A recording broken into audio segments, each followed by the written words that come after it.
Okay, today we are interviewing County Commissioner Anthony Longmire from District 6. He's in his first term and he's running for re-election. Commissioner, welcome. Glad to have you here today. Tell us why you are running again for County Commissioner. I'm running for re-election because I don't believe that 2 years, or really when you get down to it, a year and a half, is long enough to really accomplish anything significant.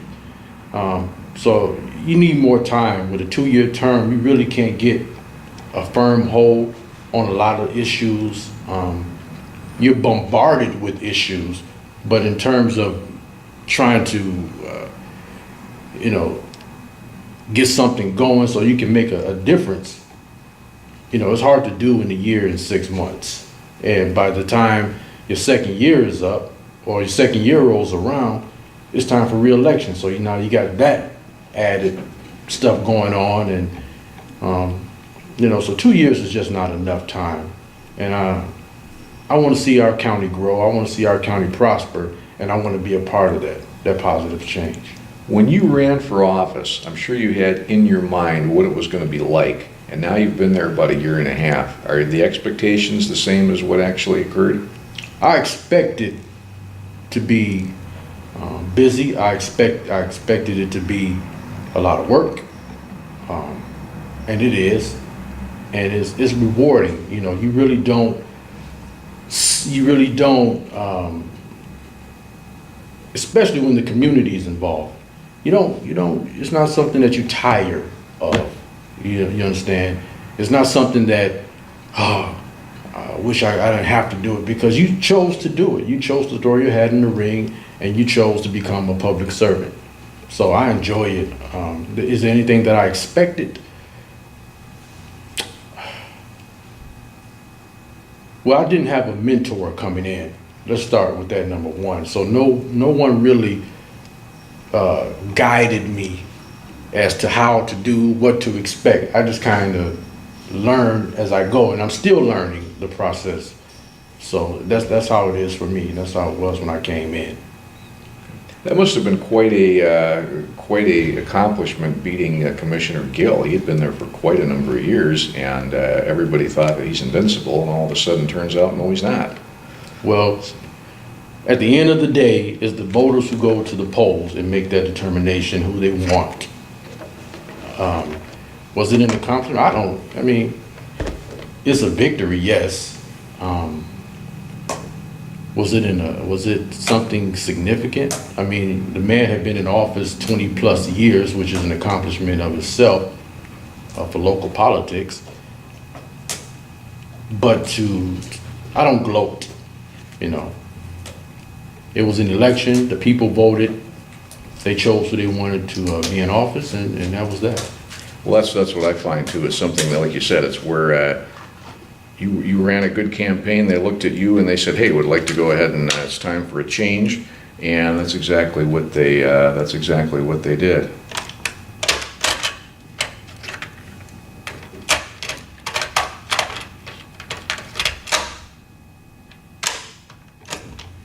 The new jail. That's something that's been on that's been a topic of conversation now for quite some time in the county, and recently it's kind of like hit the front burner again.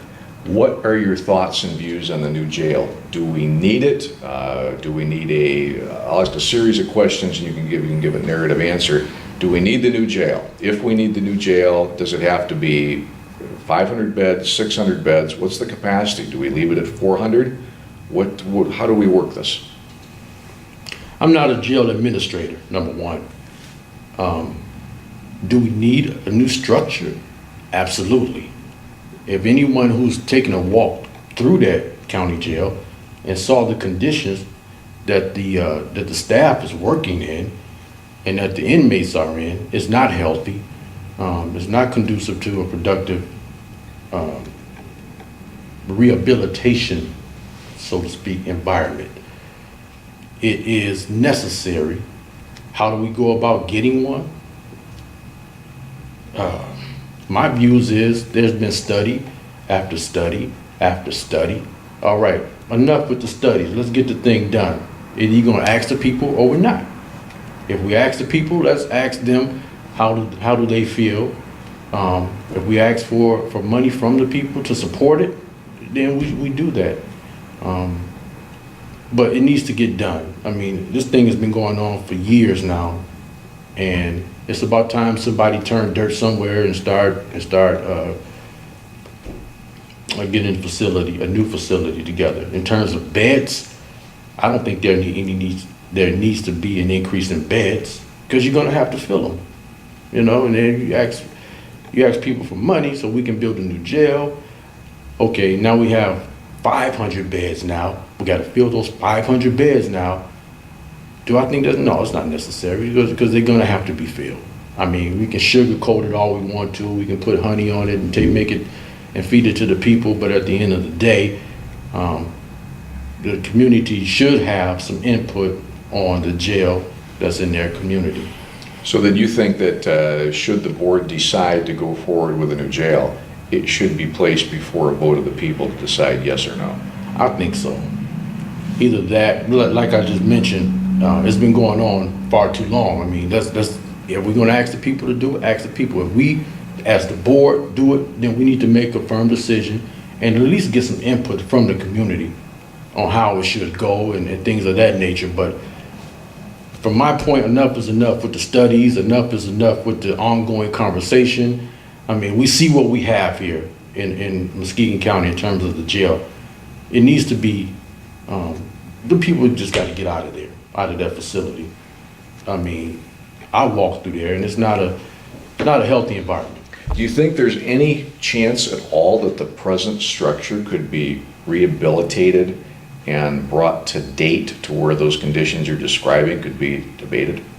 Walking through there, then you have to ask yourself, we have to pay rent to someone else to house the inmates while they're doing reconstruction.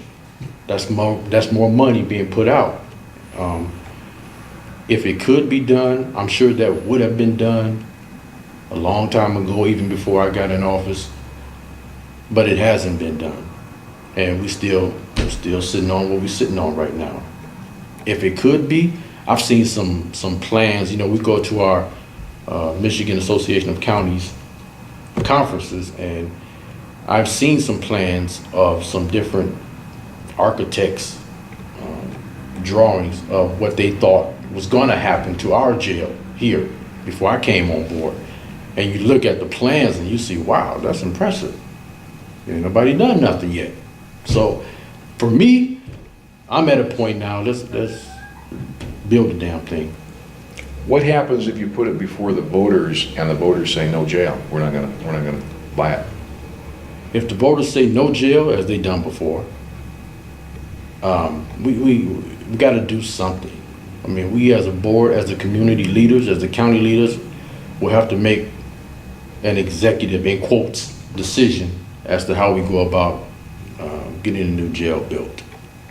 Do you think that one of the problems could be that if in fact the criminal justice system decides to create a perceived jail overcrowding emergency, that they can engineer this in such a way by arresting more people than they probably should? They can go ahead and issue an appearance ticket instead of making the arrest. A lot of people can't come up with the bond money.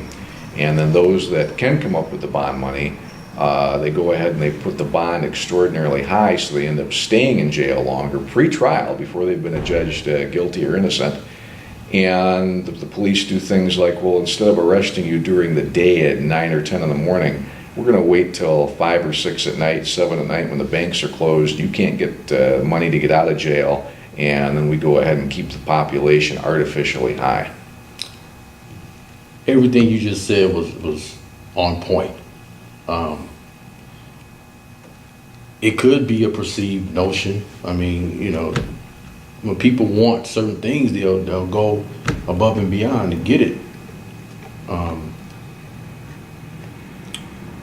I hope that wouldn't be the case. You would hope that the people who would be in charge of that sort of thing have enough integrity not to, because if it happens, it's going to get out. You know what I mean? People will find out. We have very resourceful people in Muskegon County that can dig through the BS and the nonsense to see what's going on. So I will hope that someone is not that unintelligent enough to pull something like that, but you never know. You know, I just hope something like that wouldn't happen, but you make an excellent point. Artificially bump up the population somehow so we can prosecute more people and throw them in jail. And now we got a jail overcrowding situation now, so we have to move on it now. So we have to get this new jail built. And it's not the bodies that need to be that need to be taken into consideration. It's the condition of the current jail that is in right now, the structure of that facility. Not let's lock up more people or you have because you know you can get a felony now just because you don't pay child support. Now they can throw you in jail, you know, and you're not paying child support. They keep you. They had it pay a state thing in jail at the county jail now, and so they holding you a little longer. Stuff that can be worked out. I'm not a judge. Again, I'm not a jail administrator, but you know, to me it seemed like a common sense thing. But you know, when people want things, they'll do what they have to do to get them, you know. And I'm sure you understand that as well as I do. Exactly. The public defender system, you're aware that the county, Muskegon County, along with Genesee and Calhoun, are being sued by the ACLU, and it's indicating clearly that Muskegon County does not meet the public defender requirements as they should be met for to give every criminal defendant who cannot afford an attorney a constitutionally mandated defense. Now, has there been talk on the county board of actually giving the public defenders parity with the prosecutor so that when somebody that's accused of a crime can't afford a lawyer, they at least have a fair shot at fighting the charge if in fact there's merit to fighting it, rather than just having the public defender constantly say, plead to whatever charge I can get a deal with you on, and then back to jail you go? That hasn't been brought to us, but what some public defenders did come to us and ask for was a raise.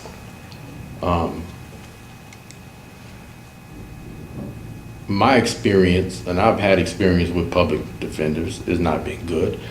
Most blacks and those who can't afford it, experience with public defenders isn't good, and they languish in jail. And I asked them when they came, you know, the operative word of a public defender is to defend. How are you going to defend them if they're in jail and they're pleading out? And I don't know the ins and out. I mean, but that's what they chose to do as a profession. And I heard it said before, a young lady recently said, you know, it's like you become a fireman, but you don't want to put the fire out because it's too hot. You know, so don't complain about it. You know, these are people.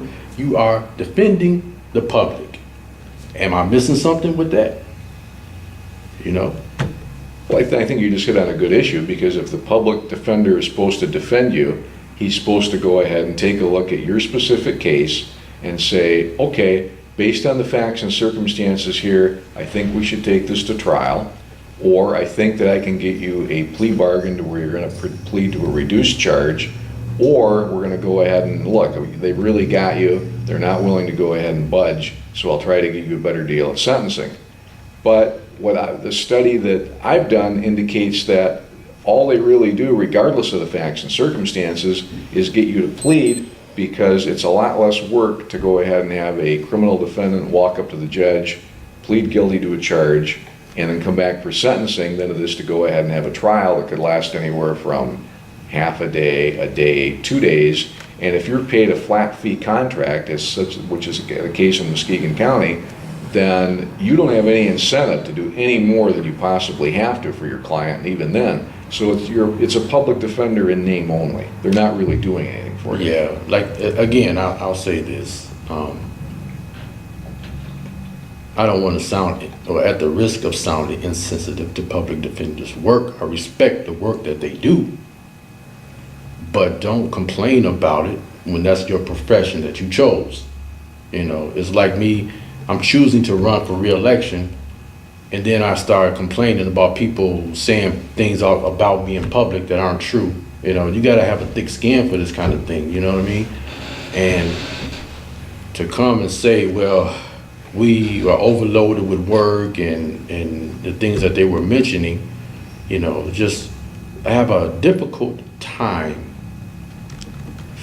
finding that, and I'm trying to choose my word carefully, but I'm gonna say it anyway, sympathy for them and what they've what they want, you know, when they came to us and asked us for consideration to that. I mean, I know the judges use them and they work hard, and the caseload, I don't know about their caseloads, but I know if we have an abundance, an overpopulated jail system, somebody isn't defending somebody correctly. Last week at the County Board of Commissioners, there was a presentation from a geologist from the state of Michigan based on the request that the board made as they're considering doing some drilling for oil, natural gas, or at the wastewater system. And the topic came up of a method that they use to extricate this gas called fracking, which has a lot of people up in arms because of the danger if it's not done in the right location, at the right time, under the right facts and circumstances. The water supply can be contaminated. What's your opinion of fracking? Should we first of all, should we go ahead and explore for any type of oil, natural gas, and what have you at the wastewater system?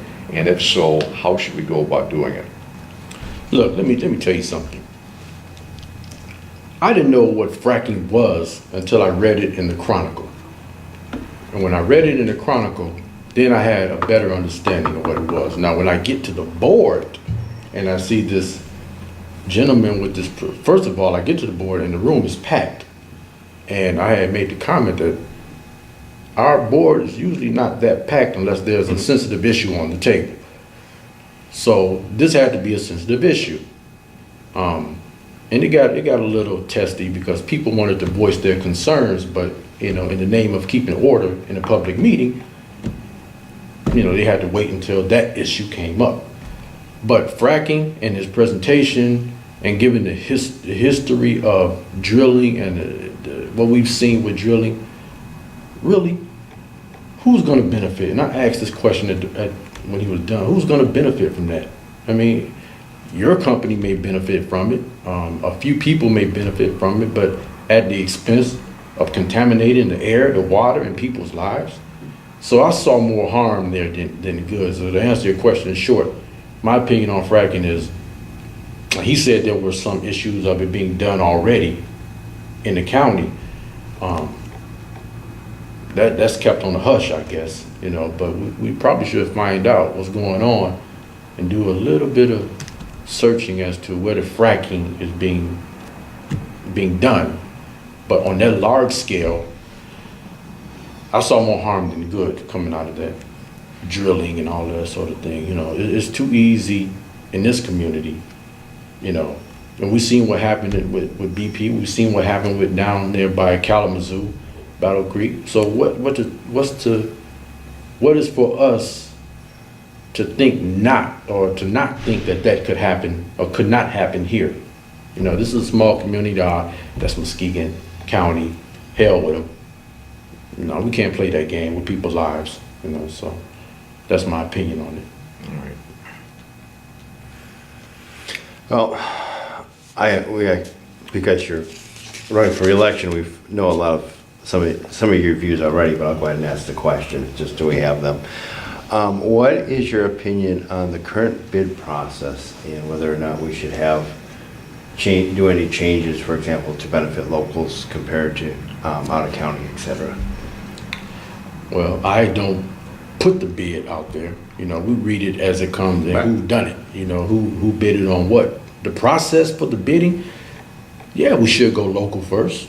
I mean, if it's within a reasonable range, and if it's a little bit more, okay, they're local. They you know, keep the business local.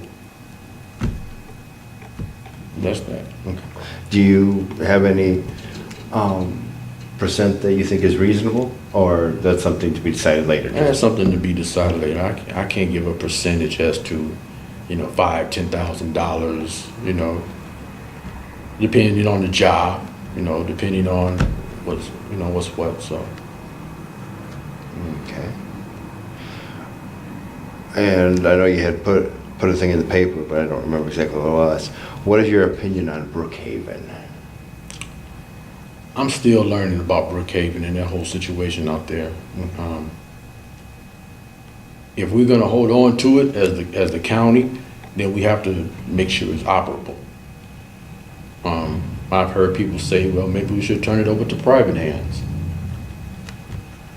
And if it's turned over to private hands, this is what I'm hearing, people will get better treatment out there, or they can upgrade the facility and do all these kind of improvements to the facility.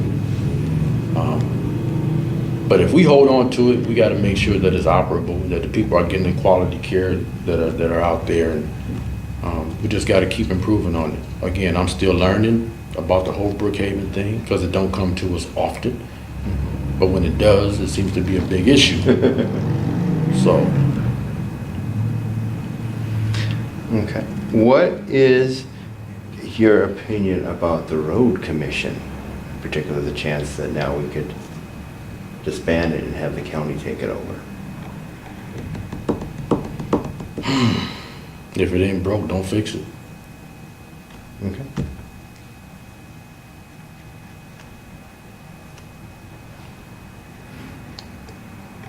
And, I'll write that down. The next question is, what is your opinion on using grants and how much should we use them? To receive them, for us to receive them? Yeah. Well, my understanding is a grant is, here's some money. Yeah. Use it. And it depends on what it's being used for. Of course, you don't want to see money wasted. You want it to go to a productive program. So as long as the money is not being wasted and is used in a correct manner, and it's helping those in need, it's helping the county, and it's not dipping into our general fund, I don't have an issue with grants. Okay. I mean, you use grants to go to school. You don't have to pay the money back, so. Is there anything you would use to help qualify whether it's not being wasted? I mean, do you have? No, I don't have any specs on point A, B, C as to, make sure the money isn't wasted.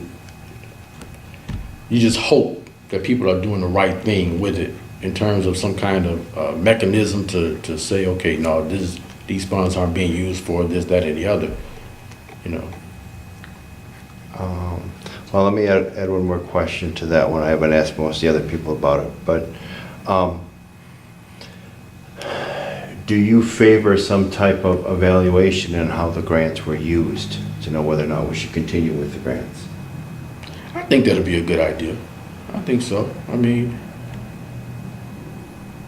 if say we got a grant for, let's say, $150,000 and it's going towards a program, and we're asked to evaluate how the money was spent, and if the program is valid and needed, yeah, I can support that. Matt's bus system, it basically covers the urban area, and it goes out to just east of 31 on Sherman Boulevard. But it doesn't really go out to, it goes as far as the mall. It doesn't go out to, say, areas of North Muskegon, Laketon Township, some of the rural areas. Could we go ahead and figure out a way to expand that and do it where it's going to, first of all, serve a need, and then if so, first determine the need that that's there, and then if so, do it economically so more people can ride the bus? You hit the nail on the head. Let's find out if there's a need for it first. We did receive some money from the federal government to extend bus service or see if there's services out to the Holton area and that sort of thing. And I hope I'm not incorrectly saying this, but I believe it was, if it wasn't a feasibility study, it was to actually get the services going out in that direction out there. In terms of North Muskegon, it's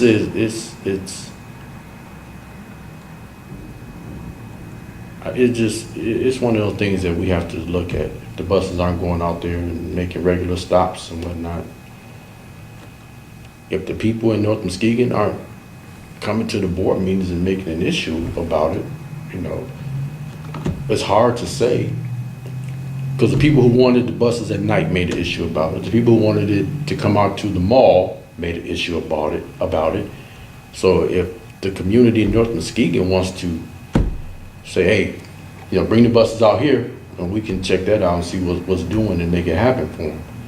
But I know people think politicians have all the answers, but we don't. You know, this is why we work for the community. We work for you all. So you have to come and let us know what you need, and we can make it happen. We'll do our best to make it happen.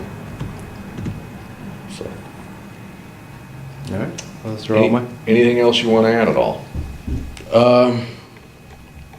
Vote August 7th and re-elect County Commissioner Anthony Longmire for another 2 years, and so I can keep my feet on the ground and make more positive changes in our community. Okay, tell me why you're more qualified than the other two candidates you're running against, Mr. Nash and Mr. Eldon Brady. I think I'm more qualified because I'm not looking for status sitting on the board. I'm not looking for someone to pat me on the back. I have a genuine concern for our county. I have a genuine concern to see our county grow. I want to abandon our community for higher ground, so to speak. I'm not looking to see if the grass is green on the other side. I'm not looking just to get my feet wet to see what it's like. This is a position where I can make a positive change. This is a position I was fortunate enough to be elected by the people in, so I'm looking forward to being elected by the people to serve them for another 2 years. Experience, I'm still growing. I'm gaining experience being on the board, but I'm still growing. What separates me from the other two, I'm not familiar with Mr. Eldon Brady.